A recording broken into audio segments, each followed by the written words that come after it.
Ni VP Sara na may rough patch, may gulo, may hidwaan sa pamilya Duterte. So, iniisip ko, ano kaya ang pwedeng maging gulo ng pamilya Duterte?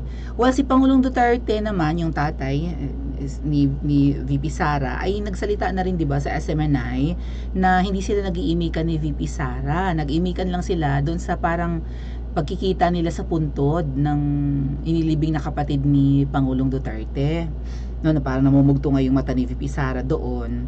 Tsaka siguro baka yung rough patch na yan or yung hidwaan sa pamilya Duterte ay nagsimula rin yan doon sa alleged katigasan ng ulo ni VP Sara nung last year.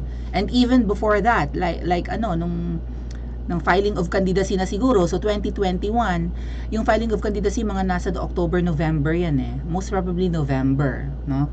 Nag-file ng candidacy yung mga tatakbo for 2022 elections which was last year. So gusto nga ni Tatay Digong tumakbo si VP Sarang Pangulo na, hindi siya nakinig, naging running mate pa siya ni PBBM. Surprise nga daw si na PBBM dahil ang inaasahan nila si VP Sara ang tatakbong Pangulo at willing naman si Kuting na maging Vice President lang.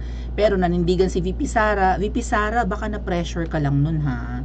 Kasi matunog na 'di ba 2021 pa lang, hindi pa nga nagpa-file ng candidacy. Mga survey pa lang nun, 'di ba? End of yung last quarter yun ng 2021 nag-file ng candidacy, so malamang mga November yan kung hindi man October mga ate at kuya. Baka si VP Sara, at sana makasilip siya sa ating mumunding channel, no? Diyos ko, tungaw na tungaw ako, mapansin kaya tayo ni VP Sara. Baka si VP Sara ay nagpapa-apekto sa mga sinasabi ng iba, and then 'di ba? Like, syempre sa mga surveys, siya ang nangunguna, inaasahan ng marami, siya ang tatakbo, tapos lalaitin ng mga tao, mga Duterte ganid sa kapangyarihan, no? Gusto nilang ituloy-tuloy ang 'di ba paghawak sa pwesto dyan sa palasyo. So si VP Sara, excuse me, pa siguro ganun to her mind, siguro ganun no. Na excuse me, hindi ko hinahangad yung pwestong yan. Kung dyan ako dadalhin sige ng kapalaran, oo, pero sabihin nyo magkukumag ako, hindi oy. Hanggang sa pinangatawanan na lang niya. So VP Sara, minsan kasi yung ganyan, even may ganyan akong qualities mga ate at kuya. Kung napapansin nyo, hindi ako nagla-live ng paspas.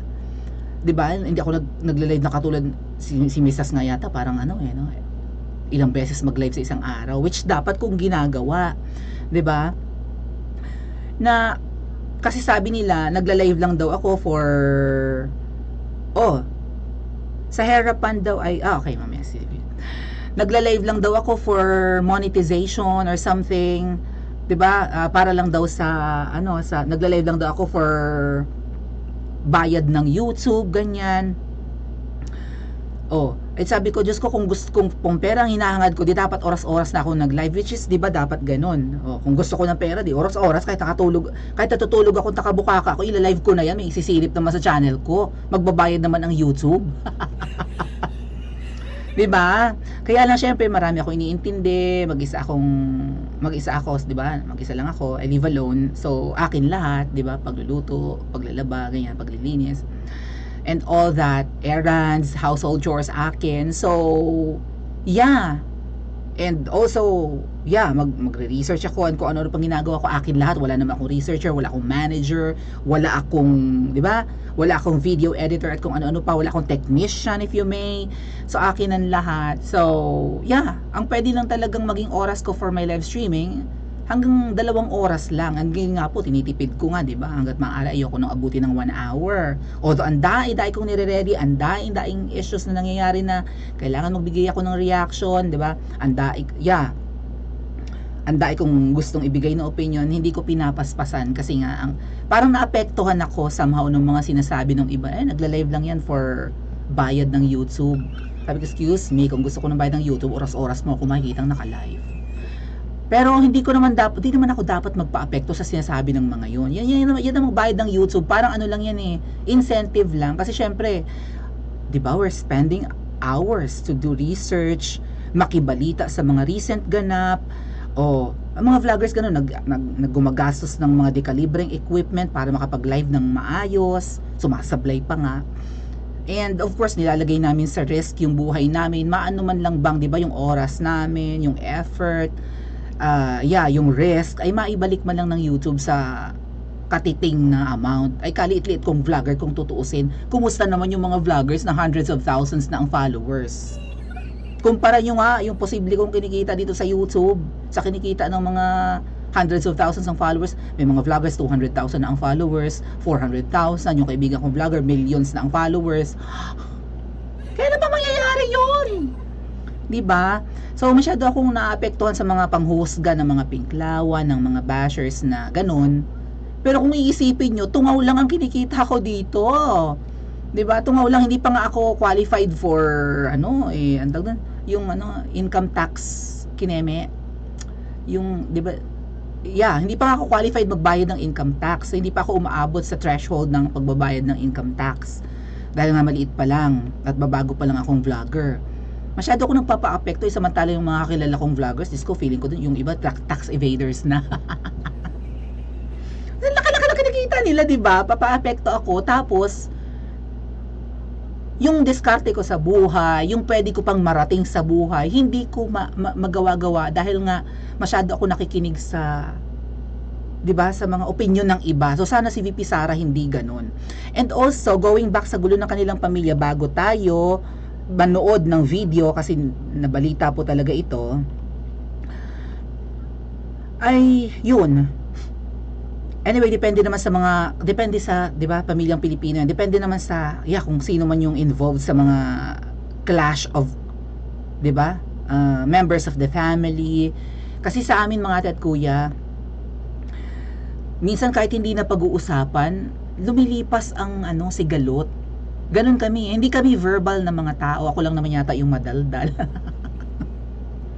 Si Papa, man of few words. Si Mama yan, medyo mabunganga. Kapatid ko, ganun din, no? Kaunting singhal lang yan. Nailabas na niya yung kanyang sama ng loob. Pero, hindi naman tumatagal ng sabihin mo, 3 days to a week yung conflict. Nawawala.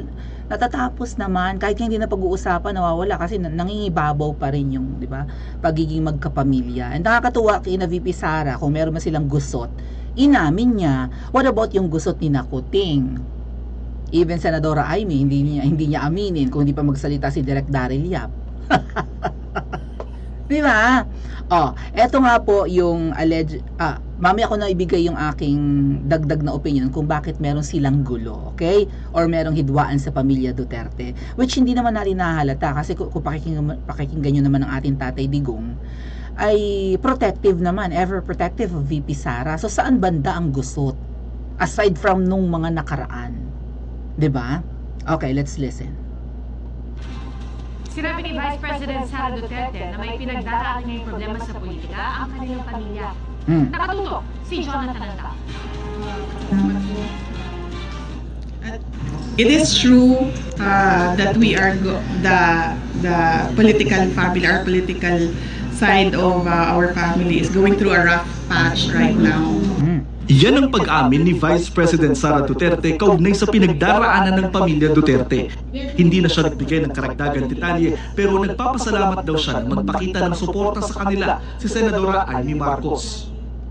Noong 2015, ako ang una kaisa-isang gobernador na nagdeklara ng suporta para kay Presidente Duterte. At kahit ako ang nag-iisang matitira, maninindigan ako para sa kanya. Nagpasalamat ko kay Senator Amy Marcos sa iyang padayon na pagsuporta sa politika sa among pamilya. Kamakailan dahil sa confidential funds, nagpasaringan ng pinsan ng Pangulo na si House Speaker Martin Romualdez at dating Pangulong Rodrigo Duterte na tinawag ang Kamara bilang pinakabulok na institusyon. Pinalagan ito ng mga kongresista at naglabas ng resolusyong nagpapakita ng suporta kay Romualdez.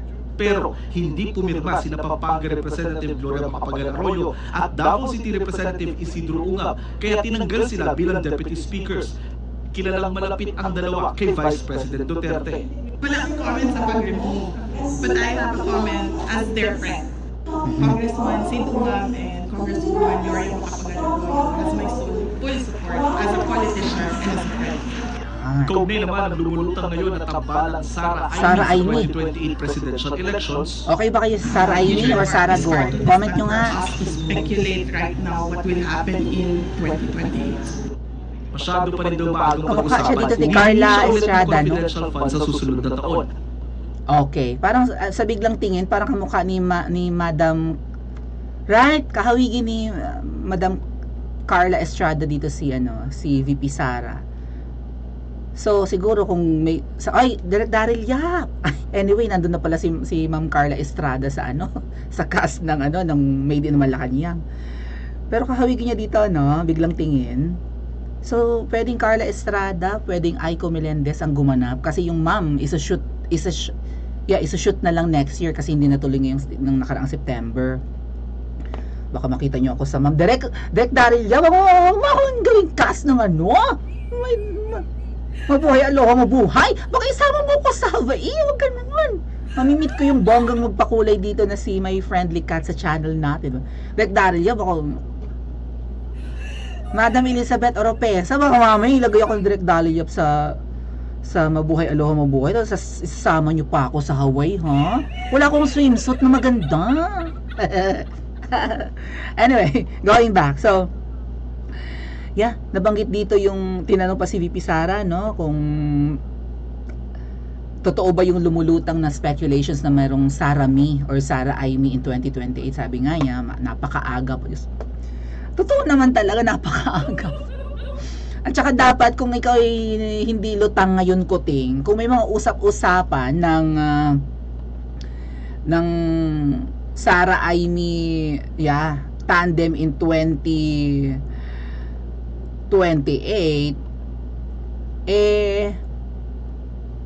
dapat insulto to sa'yo, Kuting. Tama ba mga ate at kuya? Insulto dapat sa'yo, Kuting. May pag-uusap, ang layo pa, di ka pa nga nangangalahati ng term mo, Kuting. Pinag-uusapan ka, nag-uusap na panibagong tandem.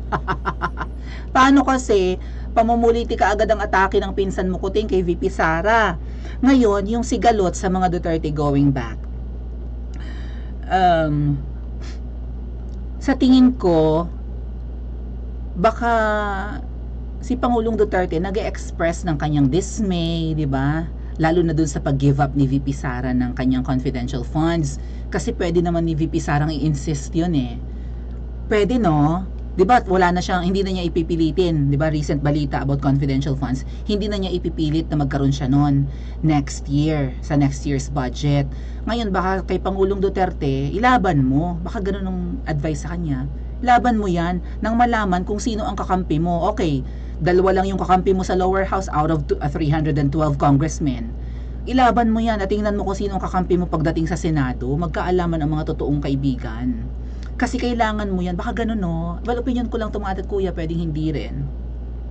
Kasi sabi naman ni VP Sara, ang gulo sa pamilya nila ay political. Yung ibang aspect, wala namang gulo. So siguro sa, 'di ba, sa paniniwala, sa paninindigan, sa diskarte sa politika, dun lang may rough patch. Pero sa ibang usapin like religion, like, 'di ba, relationship as family members, finances, career and whatever, wala naman silang problema. Doon lang sa usaping politika, sa diskarte siguro. Si VP Sara kasi may sarili siyang diskarte.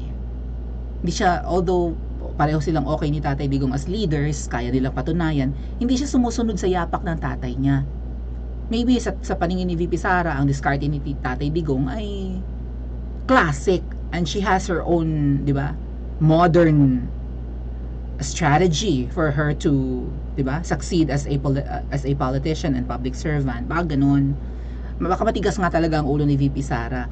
Ngayon, yung mga kapatid niya, baka nahihirapan ding mamili ng sides, no?